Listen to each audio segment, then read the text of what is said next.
Whoop FM. You are listening to WOOP-LP, Cleveland, Tennessee. Whoop FM is a broadcasting service of the Traditional Music Resource Center, and we play America's original music.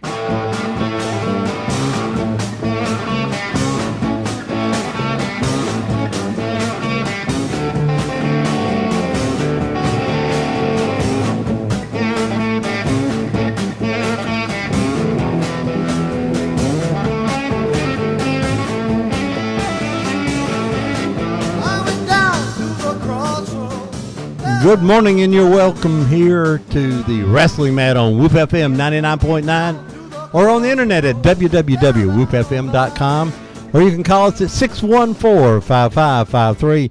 Hopefully my mouth will work better the rest of the day. I was up late last night. I was out at the Bradley Invitational, and we left at 11:30 last night. And they started back about 3 minutes ago, and they're wrestling again.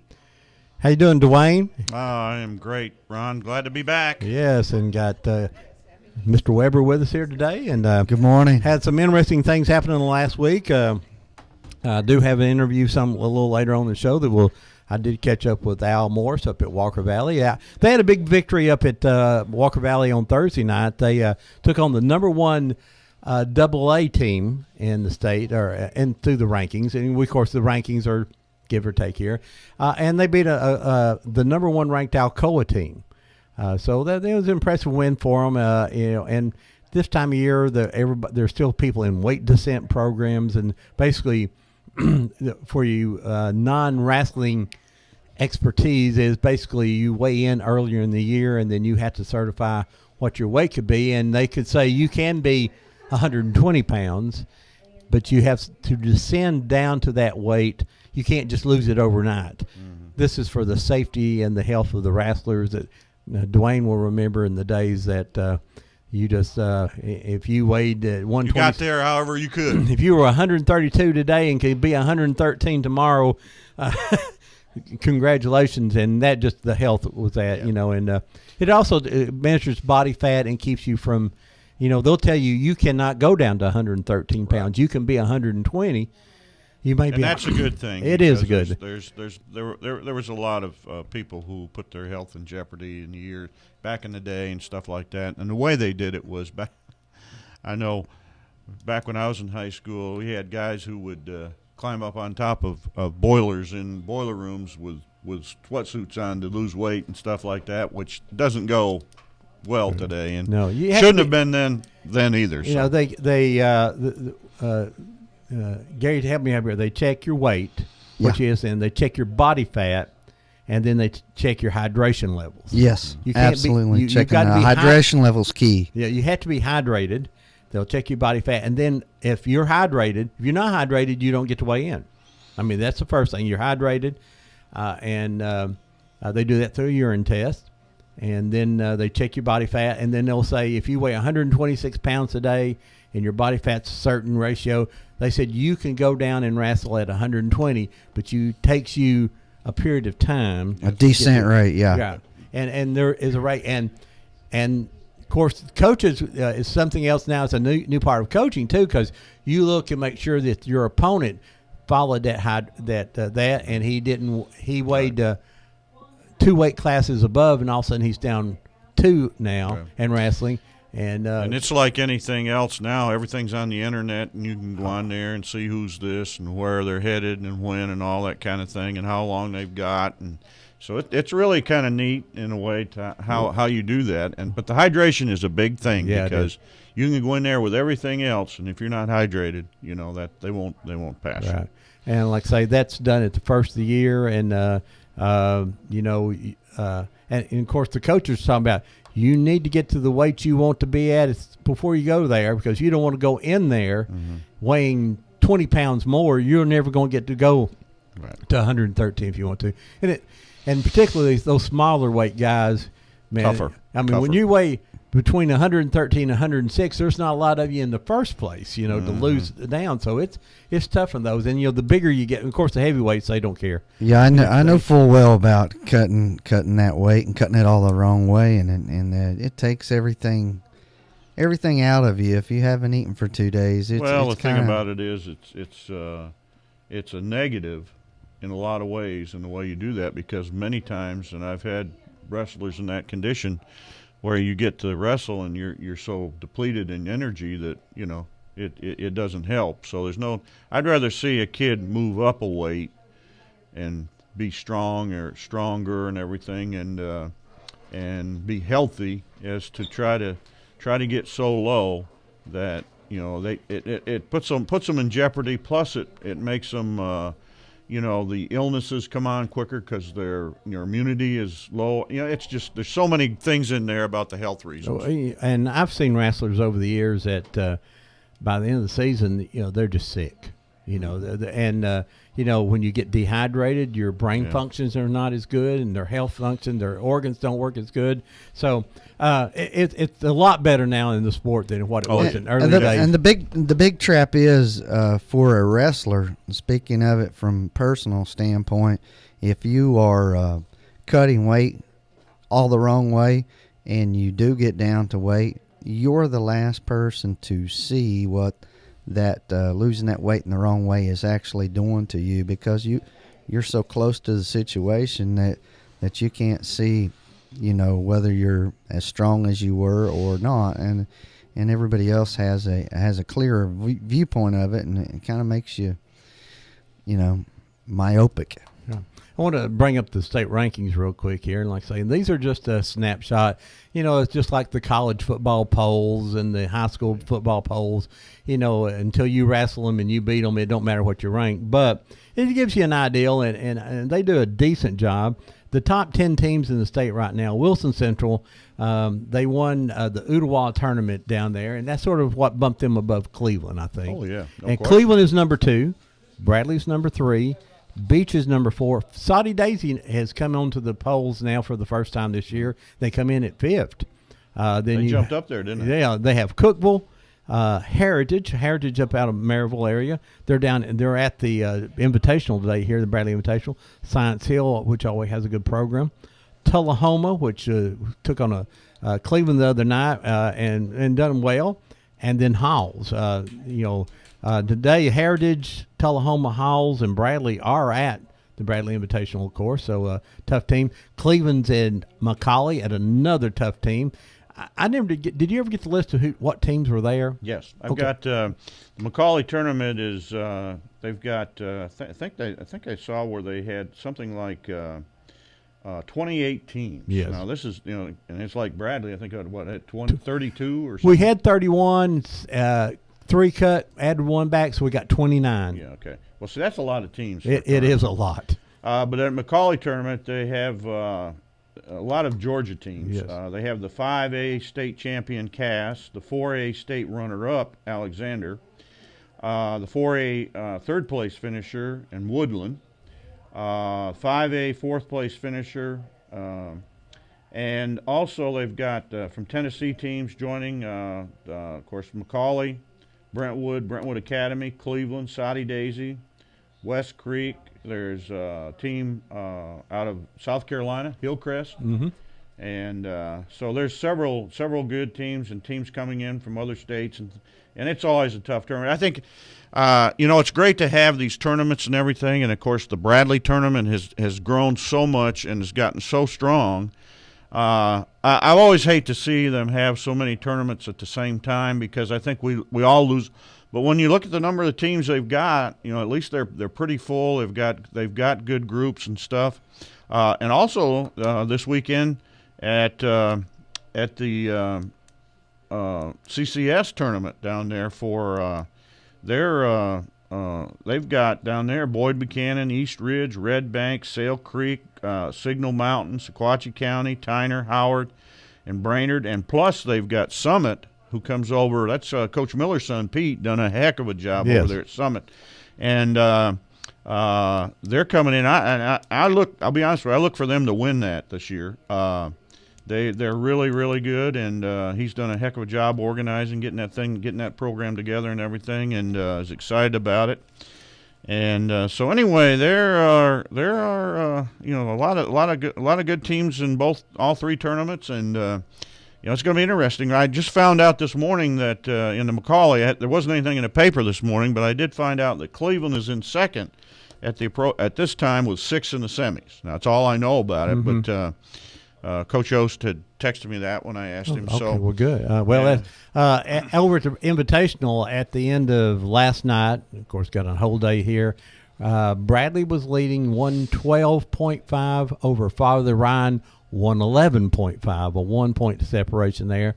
And I didn't get the numbers there. I think we have 5 or 6 in the semis, Father Ryan 5 or 6 semis. And it looks like, heading towards a lot of Father Ryan Bradley matchups towards the end there. And some good teams there at Bradley. Of course, Tullahoma that. We have some Alabama teams. We have a Scottsboro, Alabama, which always brings some good kids up. Etowah, Georgia, Commerce, Georgia is there. Like I say, Father Ryan, of course, is probably the last year state traditional championship, Yes, right? right. So they're there. Look pretty good too, And I watched them wrestle Cleveland last Friday night. Matter of fact, the Cleveland duels is always on. The Al Miller duels is on Saturday, but on Friday night, traditionally Cleveland and Father Ryan always wrestle. Well, the other night, much to my surprise, 'cause it hadn't been advertised, Archer, Georgia, which is ranked 5th in the nation, we understand now, decided they'd come in and also wrestle Father Ryan. Father Ryan may have wished that they hadn't done that. Like most teams wrestles Archer. They beat them 59-3. Ouch. Then Father Ryan and Cleveland wrestled to a 32-32 tie. Matter of fact, Cleveland had been behind the whole match, and the heavyweight come back out and got a big pin, and then they went back to 106. It started at 113, so it come out a tie. They went through 8 layers of the tiebreaker, went to H. And finally, it was who scored first on. If you go through all those tiebreakers, I can't remember them. Anyway, so but that's why they get the rule book out. Yeah, wrong, because you gotta have it.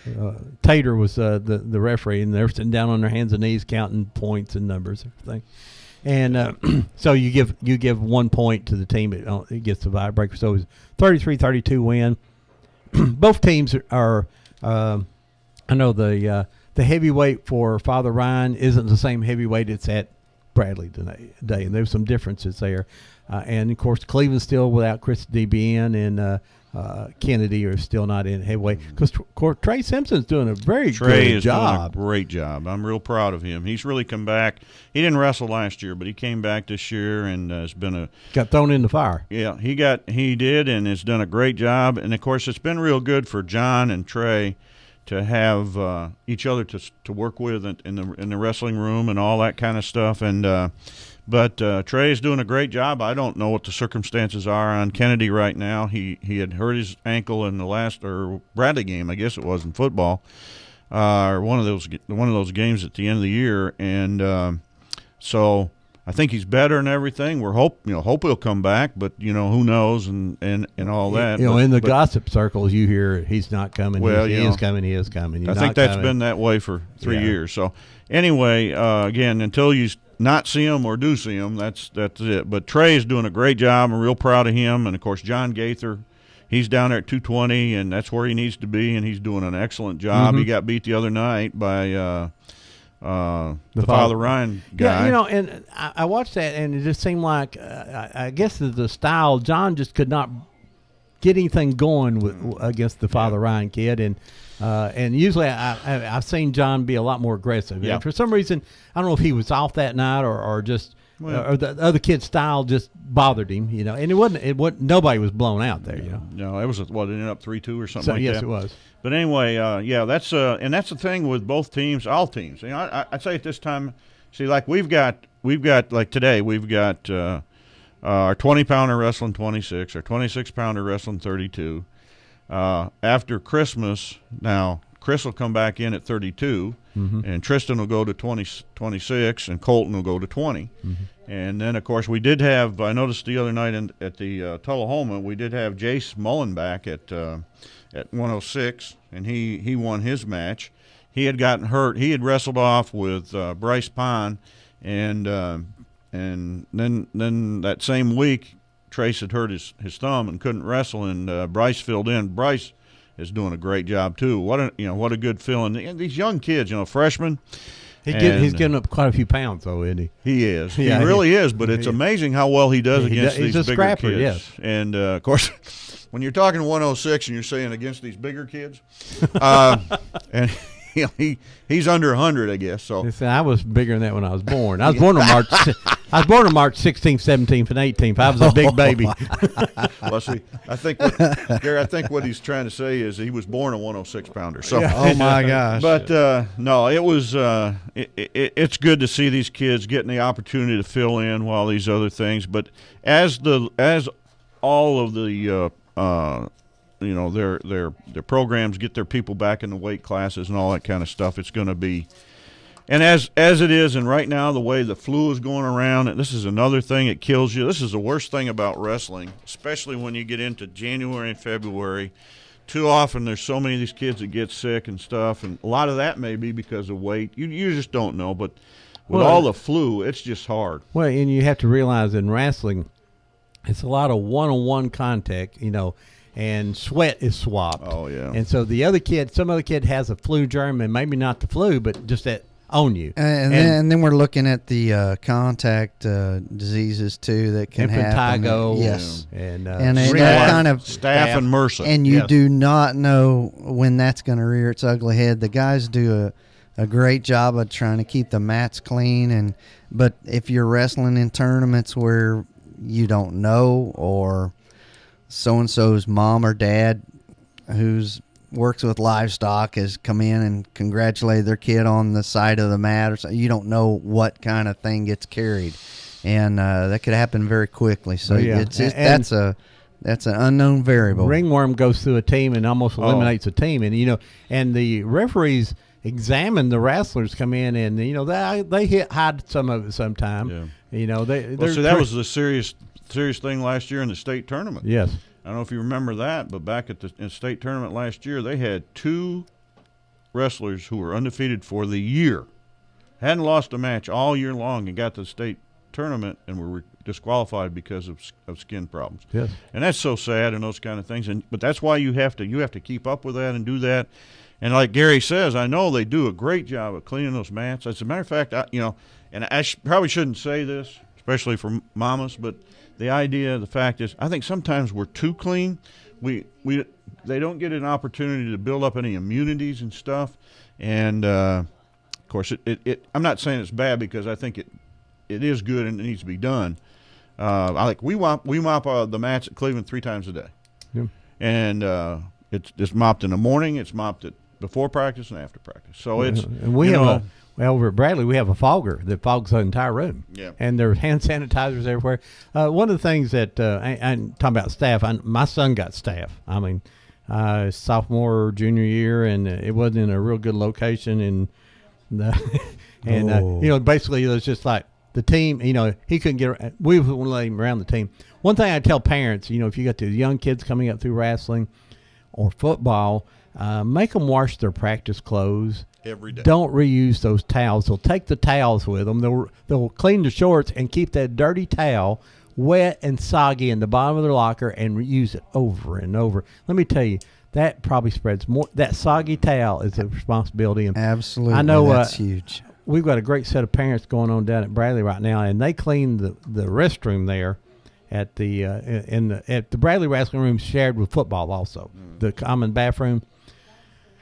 Oh my gosh, they could clean it. They could clean it 4 or 5 times a day, but they do a great job cleaning that. So just be careful with your children there. Make sure that you allow them to get out there and wrestle and get that in there. Just take your practice clothes and wipe out those dirty shoes. Oh my gosh, my son would bring his wrestling shoes home in the car, and I think I would nearly die. So. A lot of that goes on there. There's a lot going on to wrestling there. Last week we talked a little bit about scoring there, and we hope that you take time to go out and see one of these tournaments here. January 6th, two of the top teams in the state under the current rankings. Going to be wrestling right here. You probably know half the kids and their families. You don't want to miss that one. That will be at Cleveland Middle. It's going to be at Cleveland Middle. Yeah. That makes a whole lot of sense. A lot more room there. Yeah, of course. All of us know, or I hope all of us know, that Cleveland's gym is no longer there, and they're building a new one, a very nice one. And it's going to be nice when it's done. Yes, but it'll be a while. It'll be a while.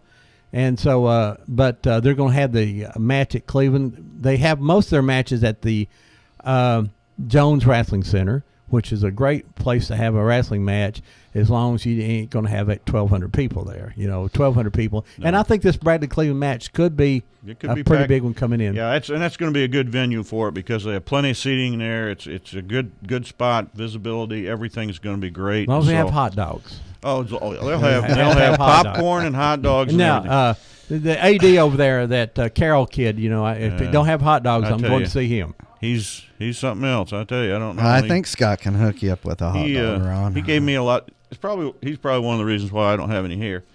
Anyway, from back in the day. Yes, I can understand that. I keep hating to use that word, but it's. Well, let me talk about.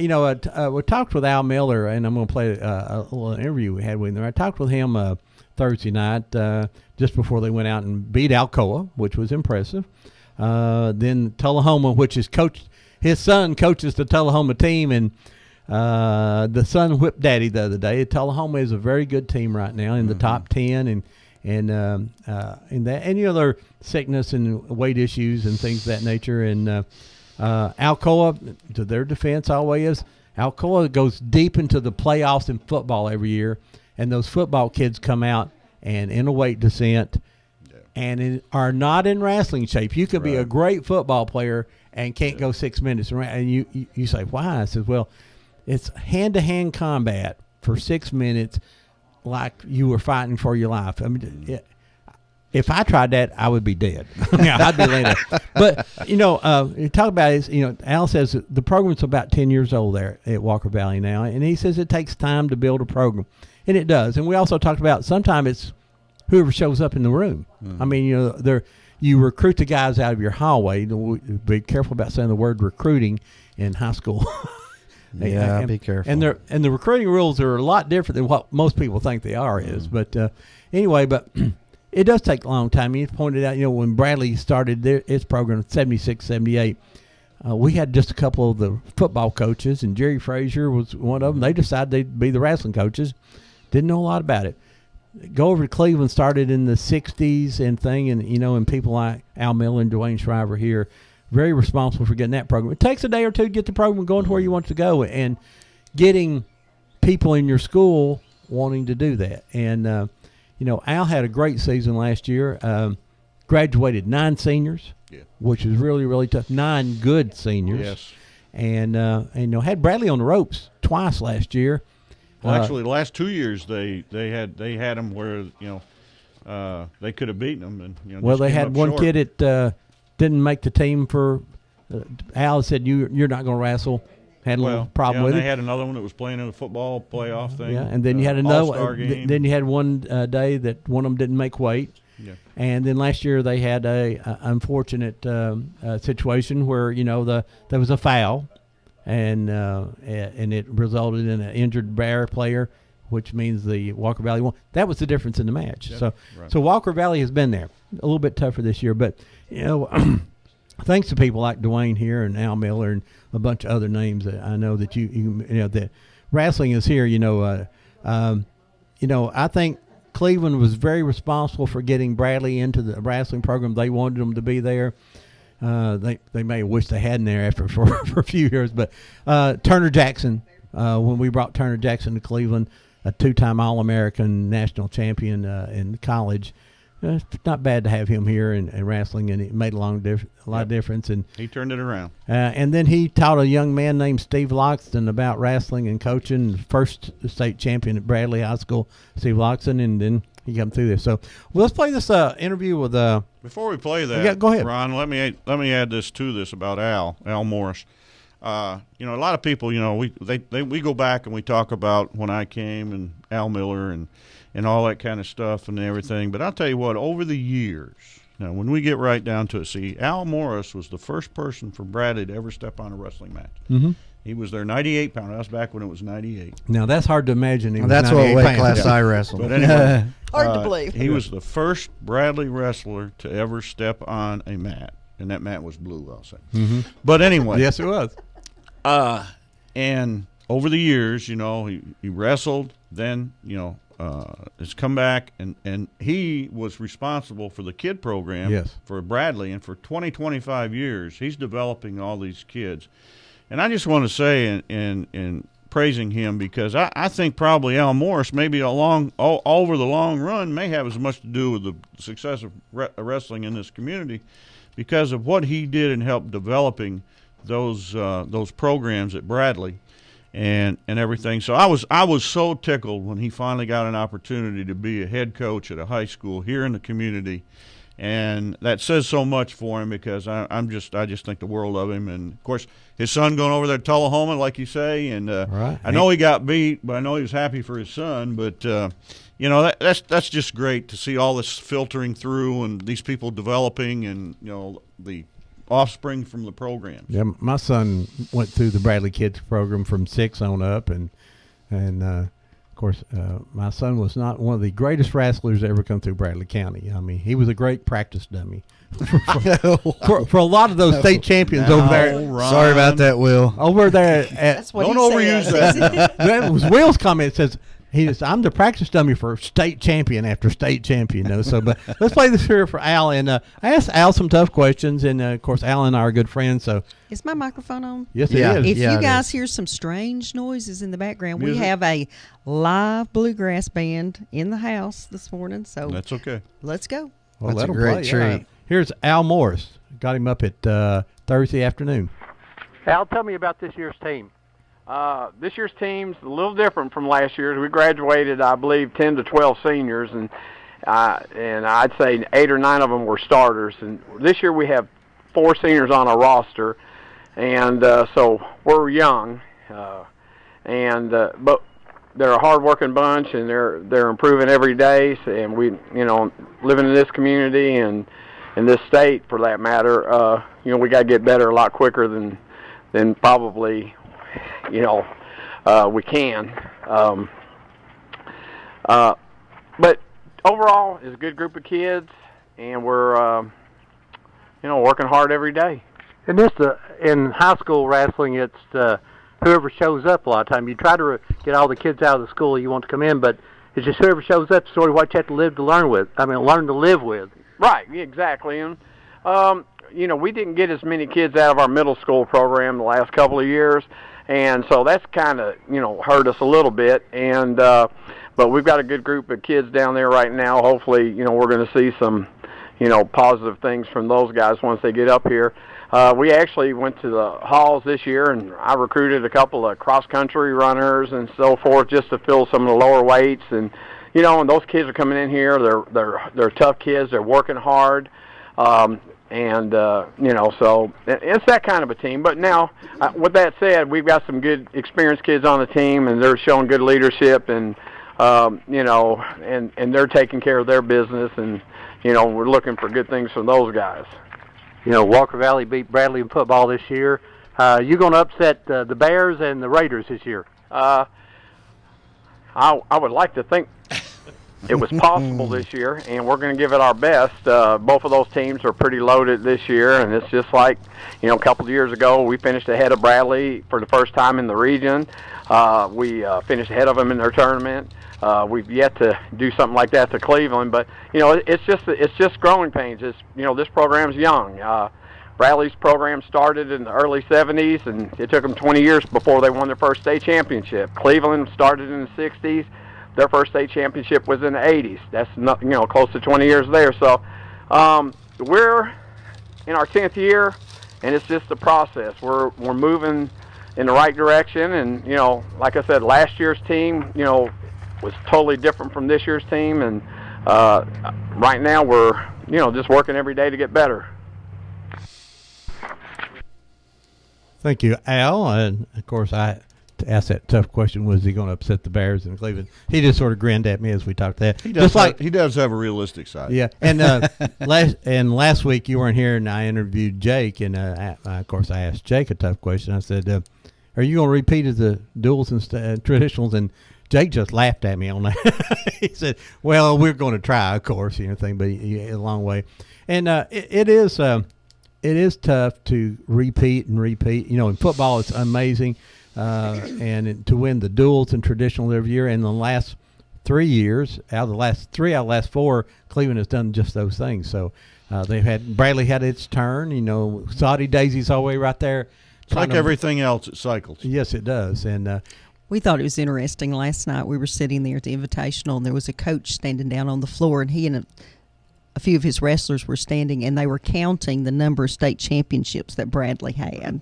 I mean, I think most teams, they just don't have that. Well, we forgot to tell them we have one banner off having more added to it. We didn't tell them that. Yeah, but a little intimidation from the walls. Today, at the Bradley Invitational, they're out the state rankings. There are 55 state ranked wrestlers just from Tennessee. I don't know what the Georgia and the Alabama kids are, but you add those in there, and of course at 106, the Father Ryan 106 and the Bradley 106 most likely going to end up in the finals, both ranked number 1. Both of them are tough, so that'll be interesting. Yeah. And of course, being a Bear fan, it's hard for me to ever root against T.J. Hicks because that boy can go. He's tough. That would He's be tough. Thomas the Train Hicks. Thomas the Train Hicks, yes. Okay. Of course, he's been wrestling since he's 5 years old. Him and his brother, and this is what they do. So, and there's a lot of families like that, and there's some. If you know who Scott Steiner is, the former wrestler, WWF, WWE wrestler, remember he'd come out and run around the ring with his Michigan headgear on because he's a Michigan State, actually a college champion from Michigan. And so his son is down here wrestling. So Scott Steiner is there at Bradley, and people are going, I don't look like him. So, well, go over and get close, and you'll see. Ronna, is this where we insert the Michigan joke, or? Well, at least they had enough which sense Michigan to get joke? out of Michigan is a joke, right? Oh, be careful. That is for Scott Webb. Oh, Scott Webb. Scott Webb from up at. You're at Ohio State. We won't tell any Ohio State guys. How's that? Yeah, well, go ahead. We'll just wait till the game and see what happens. Oh well, that's true. Also, I didn't ever get a list of the McCallie teams like you had and everything because I would have looked and seen how many there. But listen to those teams. I think Cleveland is the number 1 team in that tournament from Tennessee. Now, those Georgia boys come up here and are tough. There's a lot of tough Georgia. Now, and I always try to defend Tennessee a little bit. They've got 6 divisions. So if you win a 2A championship down there, it's watered down quite a bit. Mm-hmm. I mean, it's not a 2A state champion and a 6A champion are our large school division. We basically have a large, small school division, and basically and then this year will be the first year we have the individuals we'll have a large school individuals, traditionals they call them, and then the small school traditionals. Mm-hmm. It's the first time we've ever done that, and so that waters down a little bit of it, and I think that's just another opportunity for the TSSAA to make more money. Yeah, and sell more hot dogs, Ron. And they're trying to pass a rule. The TSSAA is that coaches can't talk bad about TSSAA. They actually they will fine you if you're a coach and talk bad about them. I'm not a coach. Free speech, right? Well, I've heard of that. Well, you can't talk about that big game in the NFL anymore either, and use those 2 words. Yeah, well, that is great. From wrestling standpoint, some of the top ranked guys here in the state. I'll mention some of the guys that from our area that are ranked. And let's say these